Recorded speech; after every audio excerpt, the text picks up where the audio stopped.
Okay, I thought that it might be a really good idea to go over just how to set up your Maya project window, mainly because there's just several steps that you probably haven't seen before.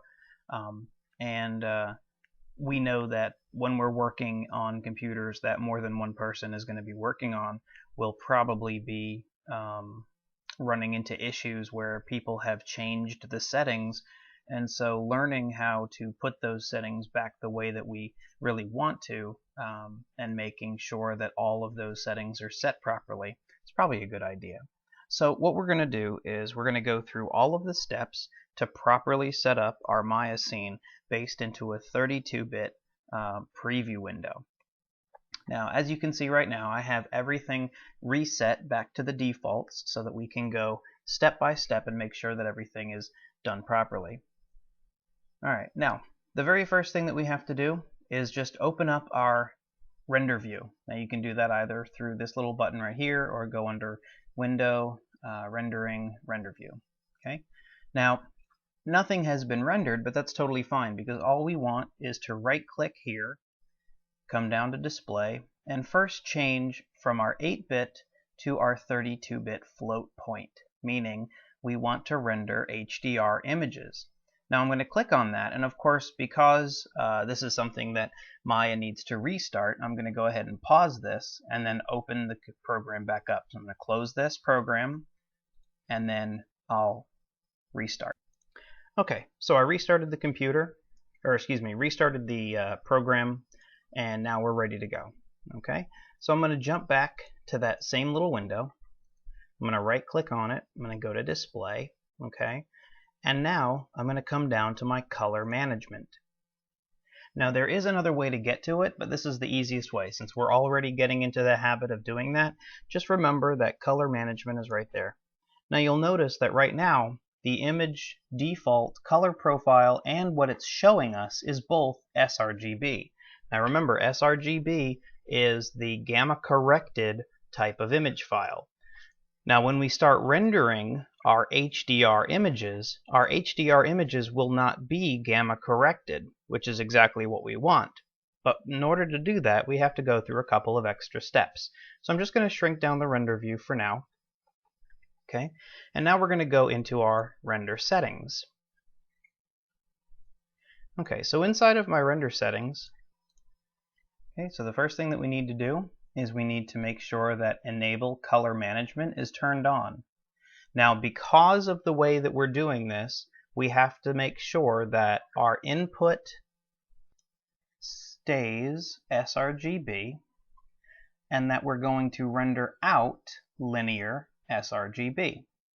Now, not only are those the options, but let's just open up Mental Ray because we know that we're going to be using Mental Ray. And I can come over to my quality settings, and this will just take a second. And I'm going to slide all the way down to frame buffer, open up my frame buffer options, and inside of data type, notice that it says RGBA 4x8-bit. Now that's obviously not what we want to do. What we need is RGBA 4x32. Notice it says float. A 32-bit float image means that it is non-gamma corrected and it is going to be a raw image. Now there's a few things that we need to do to make sure that when we render our images, they really are going to be these raw images. The first thing that we can do, and if we want to start doing a batch render, is we need to slide down inside of here and choose one of these file formats that does allow for 32-bit images. So HDR is one of them. This is usually the most common. The OpenEXR is, I do believe it's from Sony, but I could be, or no, excuse me, Industrial Light and Magic. So ILM made that one. It doesn't really matter. It's all open to interpretation. I choose HDR just because I know that some of the programs that I use, they're okay with HDR and I don't run into any issues. So that means that when I do a batch render, I'm getting an HDR image every single time. Now one thing to be aware of, when you do a test image, okay, and I'm just going to hit the render, even though this doesn't actually exist. There's nothing in the picture, but the image exists. Inside of the project's images folder, there's a temp directory, little folder called TMP, temp. Inside of that temp directory is this HDR image. So if you're trying to just, color test or make sure that your work is coming out the way that you need to, you can always go back to that temp folder, and you don't actually have to even save the image inside of the images folder. These images are oftentimes deleted on their own. Sometimes you can just go in there and empty out the temp directory on your own if you need to. And always be aware that these HDR images, because they're no longer just an 8-bit image, they're now a 32-bit image, they're going to be pretty big. So when it comes time to render, especially if you're doing things like HD, the 1080p or even higher, you're going to go to 2K or 4K video, which isn't completely impossible to believe, especially in the near future. These images are going to become very, very big. It's interesting that we haven't really seen a giant file capacity jump in hard drives. We have 1 terabytes, 2 terabytes, and now we're getting into the 3 terabyte hard drives. But in comparison to the type of files that we might be rendering, that may not even be enough. So just always be aware that rendering these images really does produce quite large files. A project that could take maybe 30 gigabytes now might be taking anywhere between 150 to 300 gigabytes just because those files are so much bigger. Okay, so I'm just going to drop this open for a second, go back here. Now, like I said, we have our sRGB and we have our default to linear out. That means that we're rendering our linear light space, and that our default input profile, meaning Maya needs to know what sort of files they're using inside of their textures. And of course, almost every one of our textures would be sRGB because they're a TIFF or a JPEG or a Targa or anything else like that. Now what we're rendering out is that linear light space, okay, which is a good thing. That's exactly what we want. And now I'm going to open up my render window, right-click, go to Display, jump over to Color Management, and now what we're going to tell the program is that the image color profile that we're using is what? It's the default output. So the image color profile is going to be linear, and yet our display color is sRGB. So what we're basically saying is the pictures that we're using to color our objects are sRGB, meaning they're wrong, they're gamma corrected. But in order to properly light our scene, we need to work inside of a linear sRGB. So the program is going to purposely darken every one of our images so that the render looks properly when we're using lights. Then inside of our window, our actual render window, the render window needs to know exactly what it's dealing with. So by default, it was dealing with simply sRGB, which is why it always looked the same.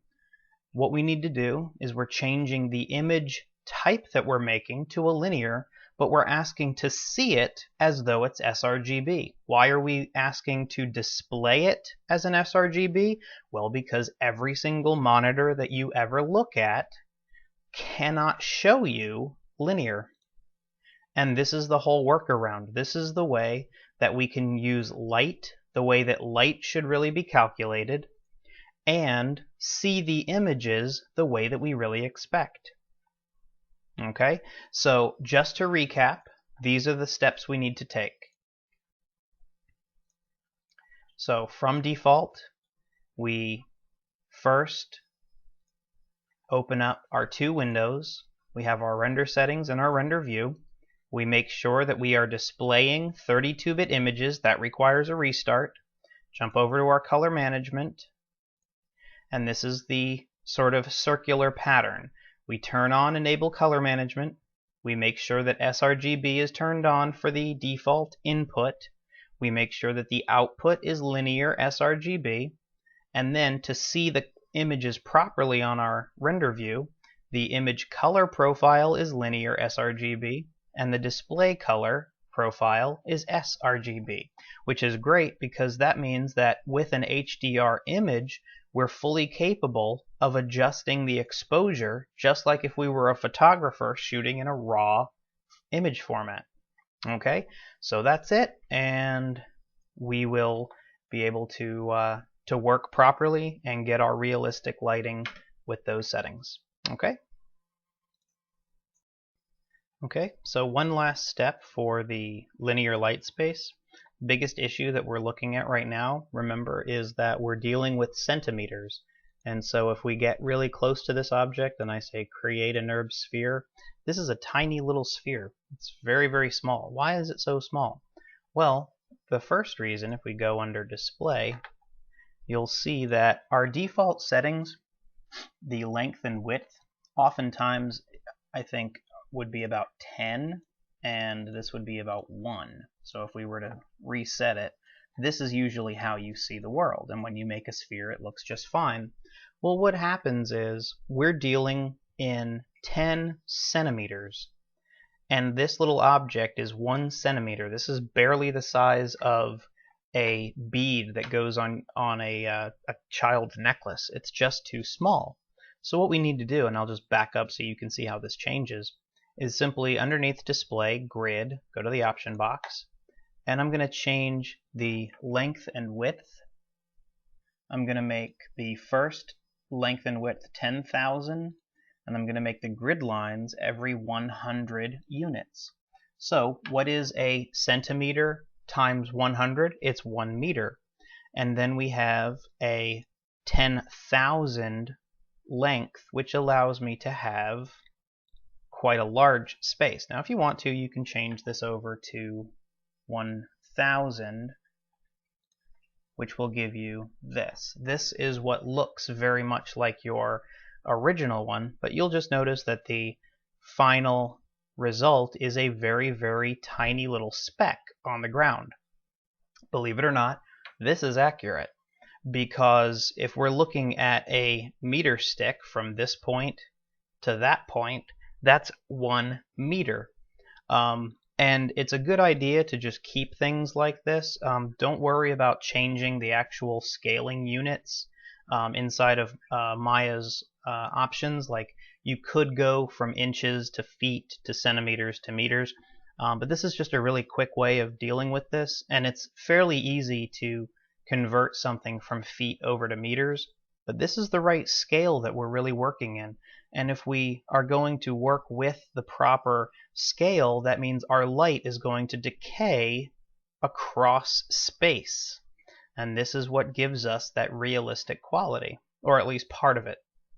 Okay,